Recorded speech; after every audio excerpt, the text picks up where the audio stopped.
You don't have to talk to a dog like they're stupid. You don't have to talk to a dog like you're angry at them. Oh, if my dog doesn't listen, I just blast them the e-collar and then they're gonna listen. Well, you gotta back up. Does the dog even know what the word sit means? There's nothing more intrusive to a relationship between the handler and a dog than killing the dog.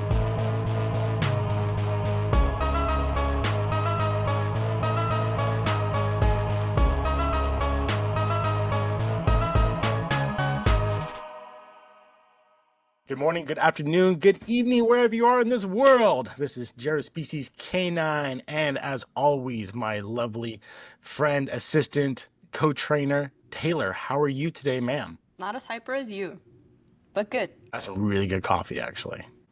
How many cups of coffee do you think you have a day? Probably enough to kill a small animal. Okay. Yeah, I make a couple pots a day. Each patch is the equivalent of 12 cups of coffee. You can stay awake for days with no side effects. Ah! Sorry. So, what's on the agenda? What are we talking about? We've stepped into this YouTube realm of dog training, and there's a lot of personalities and a lot of methodologies out there that people are being exposed to, and not all of them are ethical. So I thought it would be a great episode to talk about what ethics are in dog training, why it's actually important. Okay. So let's first define what we're classifying as ethics. I, for one, would say the very basics is simply doing the right thing when no one's watching. Mm-hmm. You know, whether that's, physically someone's no one watching, or just someone's so naive you could take advantage of them and you choose not to and do the right thing. Yeah, usually when people are talking about integrity, I hear them say, like, doing the right thing when no one's watching, and I would agree that integrity is probably the biggest part of ethics. Ethics are kind of like the guardrails as to whether or not you're staying within a moral realm of something. Nope. And being that dog training is a completely unregulated field, it is very easy to be unethical because nobody is holding you to, like, a board-certified standard for anything. Nope. You know? Yeah, and just because something's legal doesn't mean it's ethical, and just because something's unethical doesn't make it legal. So definitely, if we're going to talk about ethics and things like that, let's first dive into something that's very controversial, and I'm sure we'll get some hate for this, but it's all good because, algorithm likes comments. LIMA, would you care to discuss that briefly? Yep, so LIMA is a dog training concept that has been wildly misused in the dog training world. LIMA is an acronym. It was coined by a guy named Stephen Lindsay, and it means Least Intrusive Minimally Aversive. Least Intrusive Minimally Aversive is a guideline, if you will, as to how to stay within the bounds of our goal with dog training. And all dog training has the same goal, no matter what it is, which is to improve the bond between the handler and the dog. We call that cynopraxis. That's something that Stephen Lindsay coined, was cynopraxis. We want to be least intrusive as possible to the relationship between the handler and the dog while still achieving our goal. And we also want to be minimally aversive as possible in terms of methodology, which is something that's kind of subjective to the dog that you're looking at. So it's our job as dog trainers to be skilled enough, well-versed enough, experienced enough to understand how to use tools correctly and in what contexts within LIMA things are appropriate based on the situation. So what you're saying is you shouldn't use e-collars. Many people have reduced LIMA to just don't use any positive punishment training tool. And they're completely wrong. Those people have never read Stephen Lindsay's works. LIMA stands for Least Invasive, Minimally Aversive, without using a punishment-based training system. So we want to stay away from anything that is positive punishment. Aversive or punishment-based training, like prong or shock collars, will often suppress an undesirable behavior in the moment. LIMA, least invasive, minimally aversive, using prong collars, choke chains, electric stimulation collars. I want to explain why we don't use that. It is not a rationale for the use of aversives. LIMA encourages the reinforcement of desired behaviors when teaching a dog, as opposed to punishing a dog for undesired behavior. LIMA. LIMA. LIMA. LIMA. LIMA. You keep using that word. I don't think it means what you think it means. I think you put it on the website, his second volume, where he talks about why the e-collar is such a great tool to be LIMA, because you can be so precise. A well-timed punishment, as he coined it. I think part of the issue that we run across where people misinterpret LIMA and misquote is because he has what, 3 volumes, roughly 12, mostly like 2,100 pages of writing about this subject, and so they're just stopping. They read what they want and they stop. And I think that's intricate part of being ethical is reading it and not taking stuff out of context. We do that as humans for a lot of things to fit our own narrative and our own psyche because we want to feed that and not have that conflict in our own selves, right? And we talked about this in the euthanasia episode about when you see a force-free trainer that is claiming to be LIMA, claiming to be ethical, and instead of addressing an aggression issue in an appropriate way, they don't know how to do it, so they say this dog has to be euthanized. That's LIMA, supposedly. There's nothing more intrusive to a relationship between the handler and a dog than killing the dog. So they're not following what the original intent of LIMA was, and they're also being unethical because they are pretending to be competent in an area that they're actually incompetent. Yes. Which is another part about ethics, which is competency. Would you agree? Yes, absolutely. And having the competency to know what you don't know and to be able to say, look, this is not my forte. I can't do this. It's not something I'm specialized in, whatever it may be. And as trainers, you're in business, right? You're here to make money. There's nothing wrong with that. That's pretty much what America and our free market system is, but I do it ethically. So as a trainer, someone comes to you and says, hey, I want this. And you're like, oh man, this person's got to pay me. And you have to be able to say, look, no, but I don't specialize in that. I don't do that. Perfect example at Species. We don't do dog training for hunting. We only do hunting dogs. I understand it, but we don't have the facilities to do it, especially for gun training a dog.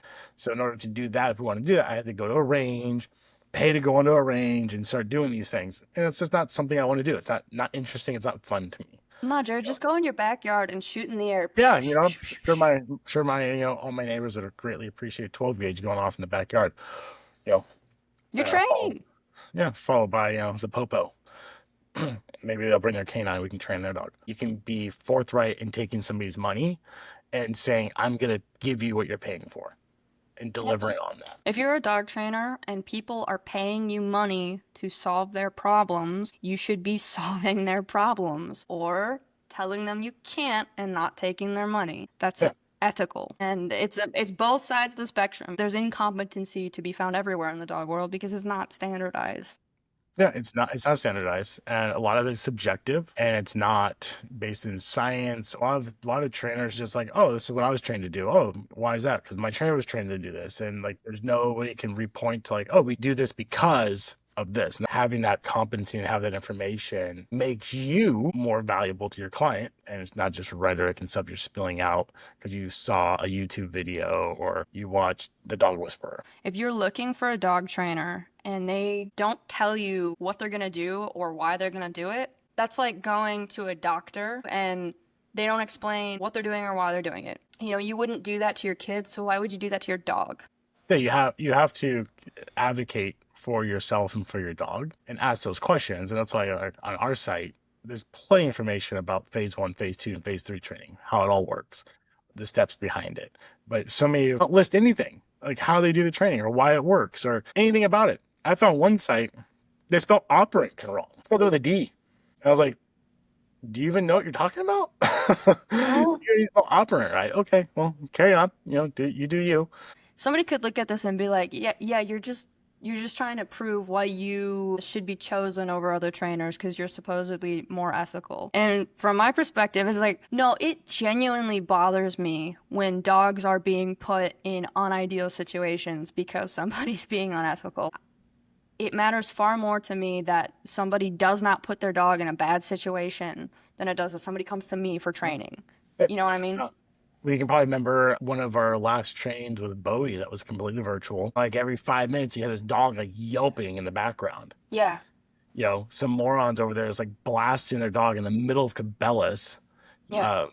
Dog's going into fight or flight mode and probably just going into freeze mode at that point. Just learned helplessness was happening. And they call it obedience. But the dog is just shutting down. Yeah, an e-collar is a tool, and you're only going to fix problems with a tool if you use it correctly. Just like a wrench is a tool. I could hand you a wrench and say fix the car, and if you just start banging the car with the wrench, yeah, you're using a tool, that doesn't mean you're using it correctly. Yep. It's part of being ethical, is knowing how to use the tool correctly. Yeah. And understand the why and the science behind it, right? So many people think that, oh, if my dog doesn't listen, I just blast them the e-collar and then they're going to listen. Well, you got to back up. Does the dog even know what the word sit means? Then does the dog even understand the correction? Why are they getting the correction? How do they make it stop? And all this was done in the lab. B.F. Skinner taught us all this, but you got to get to those steps first. And kind of what you're talking about how you have to understand what the dog understands, right? I think another big part of ethics is attitude. I see so many dog trainers. It grates my ears almost, where they're calling the dog an asshole or a jerk. Even the way they talk to the dog, they're angry at the dog. You back up. Go. Go.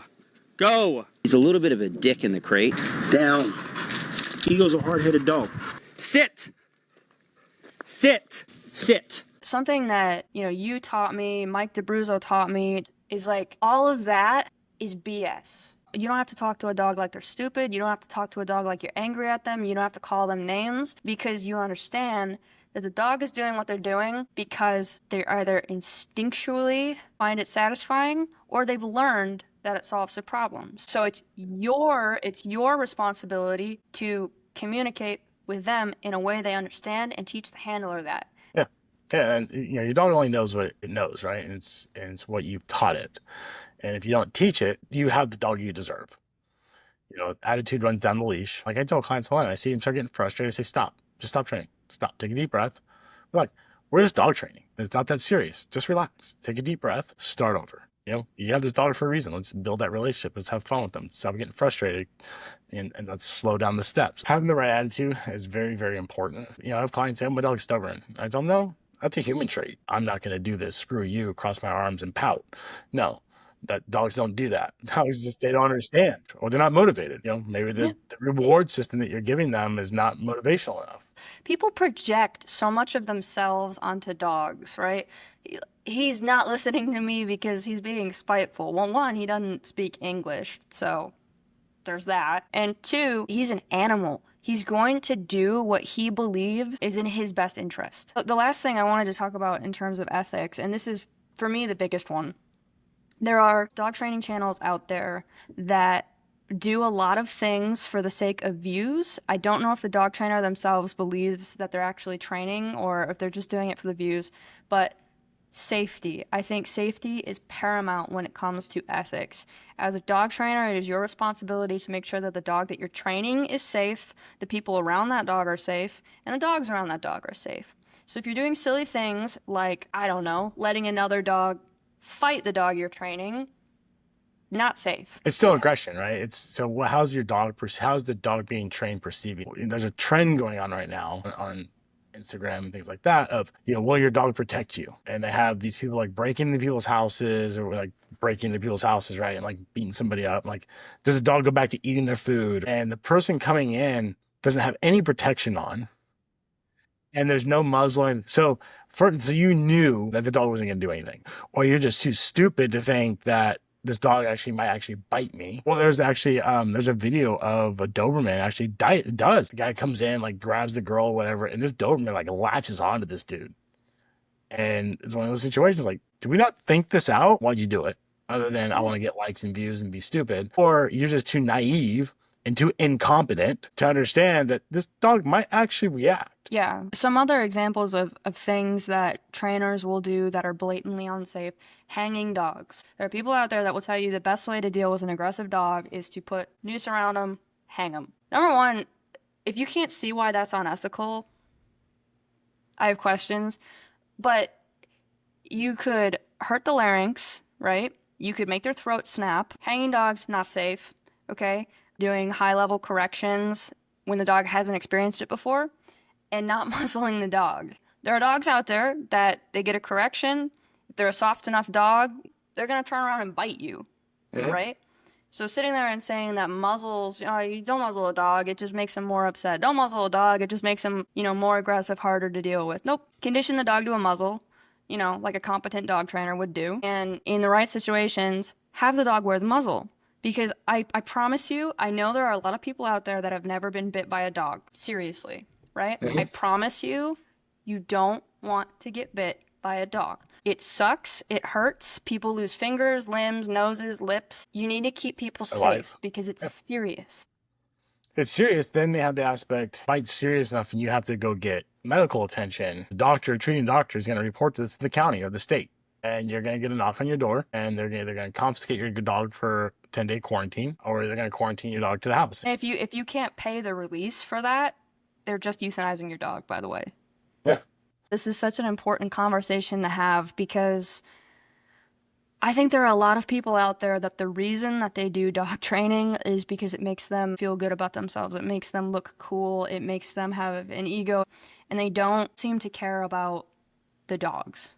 Mm-hmm. Like, why do we do this? Why do I do this? It's because I saw what quality dog training can do for a relationship when somebody truly loves their dog, right? And so it makes sense that I would want to be as ethical as possible because I care about the dogs that are in our care, right? Yeah, and I tell clients all the time, you pay me, but your dog's my client. I'm an advocate for your dog, and that comes down to everything. Whenever there's money involved, you have to question the motive behind it. Whether you're talking to your doctor, you're talking to your pharmacist, you're talking to the drug dealer.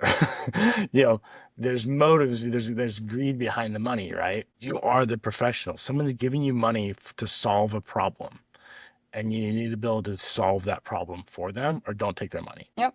Yeah, and the final thing that I would say to people, if you've got a dog trainer and they're doing something that's making you uncomfortable, you ask some questions about it and they can't explain it in a way that you're now comfortable with what they're doing, leave. You don't owe them anything, okay? It's very true, the saying, sometimes the most unpopular thing is the right thing. It holds true in lots of areas of life. Some things that we might talk about might not be the most popular thing, might not be the sexiest thing, but it's important. Yeah, absolutely. And whether you're dealing with the trainer or you are a trainer, if you're dealing with the trainer, you're paying this person. They work for you. And so that's why I do a consultation. So we're very upfront what the expectations are. So we're not coming to the scenario in the first training, the dog, they think, oh, their dog's going to do a perfect heel and walk down the street with them on day one. And if you are a trainer, you're working for these people. They're giving their hard-earned money, and you need to respect that. You have someone reach out to you, hey, can you train my service dog? You're like, yeah, absolutely. And you don't talk to them at all. And they show up with a 3.5-pound Chihuahua, and they're like, yeah, I need my dog to turn light switches on for me because I can't reach them. Jetpack. No, I can't. So being open, being transparent, being safe, make sure you're being LIMA, and following those steps puts you in a better light. It helps the industry as a whole. Because if you're a trainer, you're not just a reflection of you, you're a reflection of everybody. So, keep that in mind. You're not just affecting you, you're affecting the industry as a whole. There's a good topic, and it's a topic that needs to be discussed more often. But, as always, those who are supporting us and following us and liking, sharing the page, thank you so much. The page has grown immensely with really good comments and some discussions going on and some crazy ones, but that's just life of the internet. So please continue to share and like and subscribe. If you have a topic that you want us to discuss, drop in the comments. So we'll discuss it. But as always, again, thank you guys so much, and train smart.